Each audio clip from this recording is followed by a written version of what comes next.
Sexta-feira começou o prazo de declaração do imposto de renda e até ontem à noite a Receita já tinha recebido mais de 2.200.000 declarações do imposto. O fisco espera receber 43 milhões de documentos nesse ano, tem mudanças, tem condições diferentes. E a gente convidou aqui para falar mais sobre a declaração do imposto de renda a vice-presidente do Sincovat, Letícia Link Mates, e também a integrante da diretoria, Daniele Busata, para falar sobre prazos, sobre o que mudou de um ano para o outro. O Lula andou mexendo algumas coisas, ainda não é aquela turma da isenção que a gente imagina que deveria ser o ideal, né? Tem muita gente ainda que está declarando que talvez já deveria estar numa condição diferente, mas a gente vai ampliar tudo isso agora aqui dentro do nosso bate-papo no Redação. Bem-vindas aqui à programação da Rádio Independente. Boa tarde. Boa tarde, obrigada Ricardo, obrigada Gabi pelo convite e mais uma vez estamos aqui para ter essa troca de informações. Boa tarde, obrigada pelo convite e vamos lá, né? Acho que a gente pode começar pelas mudanças, né, Ricardo? O que tem de diferente esse ano em relação aos outros anos e depois a gente vai abordando mais sobre o assunto. Tá. Nós estávamos 8 anos já sem alteração na tabela do imposto de renda. 8 anos que não sofria R$1 de alteração. Nesse ano, os rendimentos tributáveis eles sofreram uma alteração. Até então, até o ano passado, era 28.559,70 e a partir desse ano, 30.639,90. Então, ele teve um reajuste de 7,28%. O que é o rendimento tributável? É o que a gente recebe de CLT, quem recebe aluguel, os empresários, a parte do Prolabore, né? Aposentados com menos de 65 anos também é considerado um rendimento tributável, né? Teve também a alteração dos rendimentos isentos, que até então era R$40 mil e agora passou para R$200 mil. Tivemos a alteração nos bens e direitos, que então é todos os imóveis, veículos, saldos bancários que o contribuinte tem, que até então era 300 e passou para R$800 mil. E o produtor rural, né? O produtor rural ele tem que analisar quanto ele recebe em relação ao CPF. Então, eu tenho uma inscrição de produtor rural, mas na minha inscrição eu tenho 2 CPFs, um casal normalmente. Até então era 142.798,50, a partir desse ano foi para 153.199,50, também um reajuste de 7,28%, né? Então, os valores que mais alteraram foram dos isentos, né, e dos bens. E dos rendimentos tributáveis e do produtor rural a gente teve essa variação que foi considerada pequena. Esperava-se muito mais, né? Porque como tu comentaste, tem muita gente que se obriga a fazer a declaração, mas se tu for analisar o rendimento dela é baixo, né? 30 mil tu vai analisar num ano de uma pessoa, ele não é um rendimento que deveria ser. Que se fala que o salário mínimo, né, já deveria estar em 5 mil e ele também está longe disso, então tudo isso acaba desencadeando nessas condições. Pelo menos tivemos uma mudança, né? Depois de 8 anos, como você relatou no início. Deixa eu só fazer uma pergunta aqui que é até para a pessoa estar nos escutando. Puxa, mas será que eu tenho que pagar? Será que eu não tenho que pagar?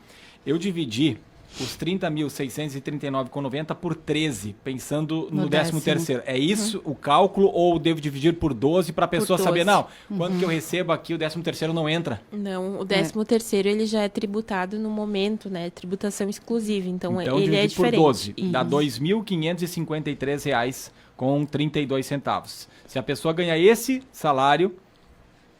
Tem que contar 1/3 de férias junto, né? 1/3 de férias também é tributado, os 33%, aqueles que a gente recebe quando tá de férias, né? Mas aí vai dar uma pequena variação. Teve hora extra, alguma coisa assim, isso tudo a gente tem que computar junto, né? Então, o ideal é lá olhar o seu informe de rendimento que a empresa fornece, que já deve ter recebido, inclusive, né? Sim, o prazo era dia 28, o que tem que ter o cuidado, assim, pessoas que, por exemplo, são CLT e já são aposentadas. Precisa somar os 2 rendimentos. Né? Então, muitas vezes, eu trabalho como CLT, eu recebi 25 mil, eu não estou obrigada. Mas tu é aposentado, tu tem que somar a tua aposentadoria para ver se tu não atingiu a obrigatoriedade, né? Aí, tendo que declarar, qual é o próximo passo? Procura o contador, que tipo de documento tem que levar? Tá. Daí, até só complementando a Letícia, teve mais uma alteração do ano passado para este, que em 2023, independente do valor que você tivesse de operações na Bolsa, você tinha que declarar. A partir de 2023, existe uma isenção de 40 mil. Então, a partir deste valor, você é obrigado a declarar. Se você operou até 40, você não estaria mais obrigado a declarar só por este no motivo. ano? Isso, no ano. Isso aí. Então, a partir do momento que você tem essa informação de que você é obrigado a declarar, a gente, então, tem que ter a senha do Gov, ou então um certificado digital e CPF, porém ele se torna muito caro, não é vantajoso, né? E daí você procure um contador, a gente vai puxar para o nosso lado, né?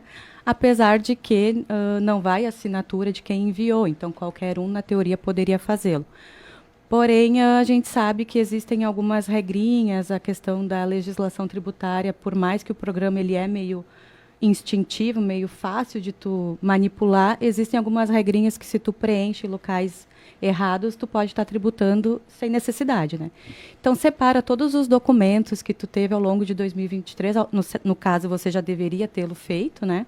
Por exemplo, despesas médicas, recibos, notas fiscais, muitas coisas já estão lá no GovBR, no ECAC, né? Notas fiscais de serviço, muitas informações já vêm do próprio plano de saúde, muita informação vem de lá, mas é sempre bom tu ter esse documento contigo, porque todo mundo está passível de cometer erros e pode ser que alguma informação tenha ido errada e a gente tem que ir pelo certo, né? Então, leva todas as documentações para o contador para a gente preencher a declaração, né? Também tem que entrar no mérito de se a pessoa teve alguma venda de algum imóvel, por mais que às vezes ela não estaria obrigada pelas outras situações que a Letícia comentou aqui. Se ela teve venda de algum imóvel no ano, ela também é obrigada a declarar pela questão do ganho de capital, né? Mesmo que às vezes seja isento, existem umas regrinhas de isenções, mas pelo fato de você ter feito a venda, você também se torna na condição de obrigado. O que seriam aqueles itens que as pessoas podem se preparar já e chegar para o contador ou para a contadora já com os documentos? Porque acontece muito de chegar e, tá faltando isso, a pessoa volta. Ou manda hoje em dia pelo e-mail, pelo WhatsApp também, agiliza, né? Mas não, ainda está faltando isso. Como questão de banco, questão de bens, veículos, enfim, o que precisa, o que não precisa seriam todos os informes de rendimentos, né? Então, das instituições financeiras, informes de rendimento das fontes pagadoras de empregadores, né? Também informes de rendimentos, a gente fala em aluguel, a gente fala em empregador, a gente fala em bancos, né? A questão também de contrato de compra e venda, se tu teve alguma venda de algum imóvel, DUT, se tu vendeu algum veículo. Que mais? Só se teve venda ou compra e venda. Compra. Isso. Nesse último ano. Se teve mudança patrimonial, a gente diz, né? Vendeu ou comprou. Se você tem o carro, precisa também na compra e venda também. Também. Mas, no caso, eu comprei um carro em 2022, 2023, continuo com ele. Não precisa. Não precisa. Não. Documentos também da questão da área da saúde. Eu fui no médico, o médico me deu um recibo. O recibo precisa ter o nome completo do médico, CPF, CRM. E aí é importante porque é a questão da dedução, né? Isso, daqui a pouco a pessoa pode ter um valor a receber, né? Não basta só um comprovante. Não, tem que ter um documento válido, né? Mesma coisa. Dentista, atendimento hospitalar, exames, né? Questão de educação, as escolas particulares ou universidades, elas já emitem um relatório de quanto tu pagou durante o ano, para que tu possa informar no imposto de renda. E esses, assim, são detalhes que, por isso que a gente diz, procura um contador para fazer tua declaração. Eu posso fazer o mesmo? Sim, a Receita permite que tu faça, né, a tua declaração, mas às vezes é aquela situação do barato que sai caro. Ainda mais se tem dúvidas, né? Isso, o que declarar. Porque às vezes, assim, são pequenos detalhes, por exemplo, eu poderia deduzir tal despesa e eu não sabia. Eu posso estar pagando a mais ou recebendo a menos, né? Então, assim, procura um contador que é um profissional habilitado, né? A gente tem ótimos profissionais na região. Troca uma ideia, conversa com ele, às vezes até de questão de orientar. Olha, tu vai no médico, tu pede o teu recibo porque tu tá pagando. Tu vai no dentista, pede o teu recibo porque tu tá pagando, né? A própria questão da movimentação bancária, né? Eles só olham o saldo lá de 31/12? Não. A Receita olha a tua movimentação bancária de todos os dias. O saldo em 31/12, sim, ele vai ser informado, mas tu precisa cuidar durante o ano. Quanto tu recebeu, quanto tu movimentou. Então, assim, é um profissional que hoje faz parte da vida da população. A gente precisa se acostumar com isso, né? Não pode ser visto como um mero arrecadador de impostos. E dá guia para pagar, né? Nós estamos aí para orientar e para tentar fazer que o contribuinte pague menos, mas da forma correta. Antes a Daniele falava do Gov, que é também uma novidade desse ano. Isso. É claro que começou na sexta-feira, ainda é muito recente, mas vocês já estão vendo alguma dificuldade? E o que vocês indicam para as pessoas de já atualizar a senha, ter acesso a esse aplicativo? O que acontece, Gabi? A senha do Gov, ela já existe há muitos anos, né? Mas era utilizada para CNH, título de eleitor, INSS, alguma coisa assim. Agora, por exemplo, a gente puxar o informe de rendimentos do INSS. Se tu tinha o número do benefício, tu conseguia essa informação, né? A partir desse ano, não mais. A gente só consegue ter essas informações através da senha Gov. Mesma coisa, conferir a declaração. Mandei a declaração, tem que esperar o prazo de processamento. Tu vai lá conferir, a declaração deu certo, ou caiu na malha fina, por que caiu? Até então, a gente conseguia gerar um código de acesso. A partir desse ano, não mais, somente com a senha Gov, né? Então, a senha Gov, ela tem que ser no nível prata ou ouro, né? São esses 2 níveis que a Receita aceita.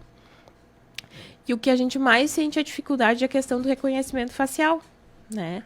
Porque daqui a pouco a pessoa fez o último reconhecimento quando fez a CNH 5 anos atrás. Tu muda muito em 5 anos.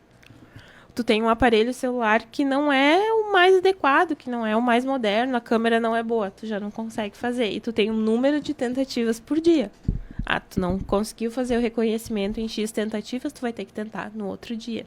Então, se torna um processo bem burocrático, principalmente para as pessoas mais de idade, né? Muitos não têm CNH, muitos não votam mais porque não estão na obrigatoriedade, então não tem a biometria, né? Então, acaba dificultando muito, né? E não tem o que fazer, tem que ter acesso ou a senha Gov ou o certificado digital, mas daí, como a Dani falou, é um custo, né? É um custo, Esse custo seria de... Depende, cada certificadora tem o seu valor, mas em torno de quê? 180, 200 reais. É um Não bom valor. Quem é que faz esse? Normalmente, assim, a gente... Abertura de empresa, por exemplo, a gente também pode assinar pelo Gov, né? Mas tem empresários que precisam fazer assinatura a todo momento e aí pede um certificado para durar 3 anos, muitas vezes, não precisar fazer logo autônomos, seguido, né? Autônomos, médicos, dentistas, todos usam, porque daí eles fazem normalmente o livro caixa, né? Que daí precisa certificado digital A1, né? Mas nós, pessoas físicas normais, no nosso dia a dia, não teríamos uma utilidade além da declaração. E a pessoa física que fizer o certificado esse ano, no que vem, ele vale também ou daí teria que fazer de novo? O certificado, ele tem... De 1 a 3. Tem 2 opções. Eu posso fazer para durar 1 ano, eu posso fazer para durar 3 anos. Aí muda o valor também. Muda o valor. Isso aí. Estamos conversando com a Letícia Link Mates, vice-presidente do Sincovat, e também a integrante da diretoria do Sincovat, a Daniele Busata. Talvez muitas pessoas não procurem os contadores porque acham que vai sair muito caro. O que vocês têm? Eu sei que cada escritório faz o seu preço, cada contador faz o seu preço, mas numa média, ou o valor pode variar de X até Y, assim para as pessoas terem uma ideia, em caso de contratação do serviço dos contadores. Assim, Ricardo, esse é um tema bem polêmico, tá? Porque cada um sabe o valor do seu trabalho, né? O CRC, ele não tem uma tabela que ele aplica que tu tem que cobrar no mínimo tanto, no máximo tanto. Então, é uma informação muito particular de cada profissional, de cada escritório, né? Depende muito da demanda. Por exemplo, eu não posso cobrar de uma pessoa que tem uma fonte de rendimento, uma conta no banco, uma casa e um carro. A mesma coisa que eu vou cobrar de uma pessoa que tem 3 fontes de rendimento, 5 imóveis, investimentos, não sei quantos carros, criptomoedas. Então varia de acordo com os bens. Varia muito com a digamos, a movimentação. complexidade da declaração, né? O produtor rural. O contador vai ter que se debruçar para conseguir O produtor concluir. precisa fazer o livro caixa. O que é o livro caixa? É como se eu fosse fazer uma contabilidade da pessoa física. É nota por nota que é lançado num programa à parte. Compras, vendas, despesas. Então, eu preciso analisar a demanda de tempo que aquela declaração me exige, né? Então, é um dado, assim, que eu não posso te precisar no mínimo tanto, no máximo tanto, né? Mas o que eu te indico, procure um profissional que seja da tua... Confiança, que tu conheça, daqui a pouco alguém te indicou, né? Fala com ele, troca uma ideia. Normalmente o pessoal consegue te fazer um orçamento antes, olha, vai dar mais ou menos tanto, né? Ou se tu já faz no escritório, às vezes tem empresas que têm convênios com escritórios, né? Então conseguem um valor meio que padrão para todo mundo. Então é importante, assim, tu procurar alguém que tu confie, que tu te sinta à vontade para passar os teus dados e as tuas informações. E o que a gente pode falar de consequências para quem não declarar ou para quem declarar errado? Então, a gente tem a previsão de uma multa, né? Se você é obrigado a declarar e não o fez, você passa a condição de ficar irregular perante a fazenda. Então, esse irregular, ele acaba deixando o teu CPF nessa condição. Então, a gente acaba tendo visitas, às vezes, de pessoas que, eu tô com um problema no meu CPF, fui abrir a conta no banco e não deu. Aí tu vai ver lá, ele era obrigado e não declarou, né? Isso é uma das consequências. Muitas vezes a pessoa nem sabia, nem tinha sabe, conhecimento. muitas vezes. Brinquei né? de investir, por exemplo, isso é bem comum, né? Fui investir ali 100, 200 reais e às vezes isso te coloca, dependendo do investimento, na condição de ser obrigado a declarar e a pessoa não sabia, né? Mas enfim, se você é obrigado e não o fez, você paga uma multa que ela vai de valor mínimo de R$ 165,74 até no máximo 20% do imposto de renda devido, se caso dê, né? Imposto de renda devido a pagar. Então, além de tu ter o teu CPF bloqueado, você tem ainda essa multa. E quanto tempo depois a pessoa é notificada ou acaba descobrindo, ou tem esse CPF bloqueado, ou é imediato? Olha, eu não sei te dizer exatamente o tempo, digamos, que ela estaria obrigada, que eles já fazem essa validação. Assim, Gabi, a Receita Federal, né, ela tem 5 anos para notificar a gente, para fiscalizar a gente. Tem informações, assim, por exemplo, se é de CLT, que já é informado na DIRF, a aposentadoria é imediato. Terminou o prazo da declaração lá no dia 31 de maio, início de junho, as pessoas já vão estar... Por quê? Porque é uma informação que já está lá dentro do site da Receita Federal. É só eles cruzar a informação e ver, a Gabi recebeu 100 mil reais da Rádio Independente e ela não informou, não fez declaração. Gabi, então você já está lá a informação. Já está lá a informação. Agora, por exemplo, tem informações que demoram um pouco mais para fazer o cruzamento de dados, né? Cruzamento de alteração patrimonial, isso demora um pouco mais, mas é feito. Mas então a Receita tem esses 5 anos para me cobrar. Eles estão dentro da legislação, né? E eles têm 5 anos para te notificar e te questionar. Olha, por que tu não fez tua declaração? Né? O que é esse valor? Da onde surgiu? Como tu comprou? Né? Então tem toda essa parte. Vocês, através do Sindicato dos Contadores e Técnicos em Contabilidade do Vale do Taquari, que é o Sincovat, recebem muitas demandas também, seja por parte de contadores, né, ou até de outras pessoas querendo saber mais detalhes, cursos, né, especializações, ou até tirar as dúvidas, porque vai mudando de ano para ano. Vocês oferecem esse tipo de serviço também? Sim, o Sincovat é referência em cursos, né? Inclusive... Teve ou vai ter hoje está tendo, né, sobre o assunto. E que nem tu falaste, todo ano muda, né, uma coisinha ou outra, então sempre a gente tem ali bastante procura com relação a isso, tirar dúvidas, e sempre tem cursos e parceiros para ajudar a sanar, né. Quantos profissionais o Sincovat representa hoje? Olha, associados, acho que deve estar em torno de uns 600 associados. Todos do Vale do Taquari? Todos do Vale do Taquari. Bom, e tem ainda a questão das formas do imposto de renda, né? Tem o simplificado e o completo. Isso também, o contador é que vai orientar, ou as pessoas já sabem, para falar um pouco dessa diferença, né? E depende caso a caso, né? Para avaliar, olha, para mim é mais interessante ser o simplificado ou não, poderia ser o completo. E tem pessoas que só se encaixam em um ou outro, né? Exato. Eu não sei a Letícia, mas a gente sempre procura ir fazendo, e o próprio sistema, ele vai te fazendo os dois comparativos, em comparativo, né? Então, conforme tu vai alimentando o programa, tu já está acompanhando em tempo real qual que é mais vantajoso ou não, né? Então, tu vê na prática já qual é mais vantajoso. E tem uns detalhes, por exemplo, assim, existe a possibilidade de tu fazer doações para fundos, né, municipais. Ao invés de tu pagar a tua DARF, do teu imposto de renda devido, para a Receita Federal, você pode destinar parte, até o limite de 3% por fundo, para uma entidade, né? Ele acaba indo para o município e o município faz a administração. Isso ainda é pouco feito, né? É pouco divulgado, acho que as pessoas não têm conhecimento. E isso só pode também na declaração completa, por isso que eu fiz esse link de informação. E também não acho justo, né? Porque se na simplificada tu também teria imposto a pagar, por que não poder também Isso é uma beneficiar, luta né? já muito antiga dos contadores, né? E é importante ressaltar que as pessoas não pagam nada mais, né? Elas Não, só escolhem não, a não. destinação do É, recurso. é Exato. 3% para o fundo da criança e do adolescente, 3% para o fundo do idoso, né? Isso aí. Então, isso é uma batalha que já vem de muitos anos. Fica porque, aqui o valor, né? Exato. Para as Fica aqui, para as é. entidades daqui. Porque, assim, E é a pouco nossa ainda, né? região aqui, o majoritário são declarações simplificadas. Majoritário. Que daí não tem essa possibilidade de fazer a doação. Que para não as tem a instituições. possibilidade. Se tivesse, nossa, ia ter muito recurso. É. Muito Quanto recurso por cento, mesmo. mais ou menos, assim, pra te ter uma ideia? Eu acredito que deve ter uns 75% simplificada, 25% completa. E a restituição, receber o valor de volta, pode nas duas também? Sim, sim. Tanto na Sim. completa quanto na Tanto na simplificada. completa quanto na E aí eu acho simplificada. interessante de fazer essa menção, porque muitas pessoas deixam lá para o final, né? Eu sei que para o contador isso dá uma tensão. Tem uma contadora em casa. Eu sei também que quanto antes você fizer, esses 2.200.000 brasileiros que já fizeram a declaração nesses primeiros dias vão ser os primeiros Isso, a receber a isso. restituição, em caso de Isso ter aí. valor para receber, né? E O primeiro critério lote, de quando sair lá, desempate é esse. ali por julho, agosto, já começa a receber o dinheiro. Então também é interessante dar uma agilizada nesse sentido, né? É isso aí. O primeiro lote, Ricardo, já é dia 31 de maio. Aí em maio, olha só, Primeiro melhor ainda. lote, Isso 31 de maio, então... Mas o nesse primeiro não é para pessoas com lote, deficiência. É 80 e- anos, e É, Idosos, 80 anos tem- mais, pessoas com Mas se der deficiência, critério de empate, o prazo do envio que é o né? desempate, que é o digamos, desempate. né? Então tem muitos casos que sim, recebe no Bom, primeiro mas lote. se vier em 31 de maio, ou junho, ou julho, agosto, vai vir o dinheiro, Vai né? vir o dinheiro Então, corrigido, Até né? setembro, né?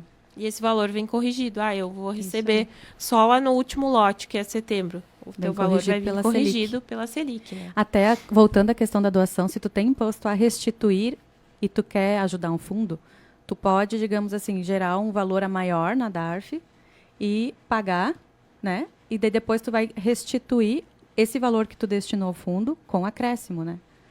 Então, não é porque eu só vou poder destinar se eu tiver a pagar. Não, não necessariamente. E vocês costumam informar isso para quem declara e as pessoas aceitam fazer a destinação ou muitas ainda têm um pé atrás, acham que vai ter algum problema? Existe a resistência. Infelizmente. Existe a ainda resistência. A maioria é resistência. Até porque, assim, se tu for fazer o pagamento para o fundo, tu tem que gerar uma guia à parte, né? Mas eu vou ter que pagar 2 guias, mas... Isso não vai dar é o problema lá na Receita. Mas é mais pela resistência, assim... Será que meu dinheiro realmente vai ser aplicado nisso? Né? Eu acho que é um assunto que é pouco abordado pelos municípios, né? Então, por mais E talvez que a gente fosse mais indique, né? fácil de fazer, as pessoas Isso. aceitariam mais. Mais claro, daqui a pouco também, olha, o município recebeu tanto de imposto de renda, foi feito isso, né? Também facilita o entendimento da população, né? Letícia e Daniele, mais algum tópico aí que a gente acabou não abordando, que é importante salientar para os nossos ouvintes internautas? Acho que é importante, né, Ricardo, frisar o prazo, né? Como tu falaste, não deixar para o último período, né? A gente conta com o site da Receita Federal, né? Então, quando chega mais para o final, o programa fica lento, às vezes tu precisa de alguma coisa, tu não consegue. Então, tenta se agilizar, coleta os documentos, conversa com o teu contador, vê o que tu realmente precisa, o que tu tem que juntar de documentação, o que tu tem de dúvidas e faz logo, né? Tu vai ter para receber ou para pagar da mesma forma se tu fizer agora ou no final de maio, né? Mas já resolve essa questão logo, porque a gente sempre conta com fatores externos, né? Eu vou deixar lá para o final de maio e faltou um documento, tu vai ter que correr atrás de última hora, não tem o que fazer. Comportamento da região faz logo ou a maioria deixa para o final? Eu acho que o brasileiro ainda tem essa cultura de deixar para o final. Vai empurrando, né? E aqui na região também? Os clientes que a gente tem ali, em particular, é meio misto, assim, né? Não dá para dizer assim... eu, por exemplo, no nosso escritório, a gente faz muito produtor rural. O produtor rural já é bem mais organizado da nossa região. Eles já vão juntando durante o ano, agora, metade de março, até no máximo final de março, eles já vêm. É bem... Porque eles sabem do volume de documentos, né? Corre mais o risco de faltar alguma coisa e ter que retornar. Isso. E eles É sabem mais que que é mais trabalhoso, né? Agora, a pessoa física, em geral, muitos... eu vou deixando quando vê. Ou vão tá lá no levando final os de maio. documentos pingadinho, assim, mandando no WhatsApp, né? Aos pouquinhos, aí tu não consegue finalizar aquela. Daí, às vezes, a pessoa até começou a enviar ali no início de março. Aí depois a culpa é do contador. Aí que não conseguiu. faltou um Contador. documento, daí, enfim. Eu só queria comentar mais uma coisinha com relação à pensão.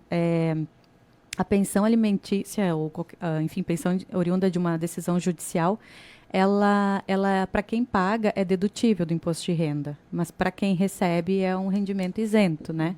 E isso gerou, né, uma brecha de pessoas meio que fazer um golpe em cima disso, né? Então, tipo, eu preciso de despesa dedutível, eu vou colocar que eu pago pensão, e a pessoa precisa de renda, então vai dar certinho. E aí, então, esse ano, no momento que tu cadastra ele teu alimentando, ele pede os dados da decisão judicial. Então, essa informação também, a pessoa, se ela tem essa situação, ela tem que já levar para o contador a informação da decisão judicial. Tá certo, vai até o dia 31 de maio, portanto, quase 2 meses e meio. 2 meses e meio, né? Porque começou ali na sexta-feira, dia 15. Esse prazo tem sido estendido desde a época da pandemia, mudou, ampliou e está se mantendo. Então é um prazo a mais para as pessoas se prepararem, para os contadores fazerem. Mas tem que estar atento, né? Porque quando vê, está logo ali. Então vai até o dia 31 de maio, declaração do Imposto de Renda. Muito obrigado pela presença aqui na Rádio Dependente. Vice-presidente do Sincovat, Letícia Link Mates, e a integrante da diretoria, Daniele Busata, então, para prestar essas informações aqui para nossa audiência. Muito obrigada e contem sempre com a Sincovat. Obrigada pelo convite. Obrigada. Declaração do imposto de renda, então, um prazo já aberto na sexta-feira. E como disse o Ricardo, não deixe para a última hora. Faça um contato com o seu contador ou algum contador que você achar na sua cidade, enfim, na região, para tirar todas as dúvidas e fazer o processo da melhor forma possível.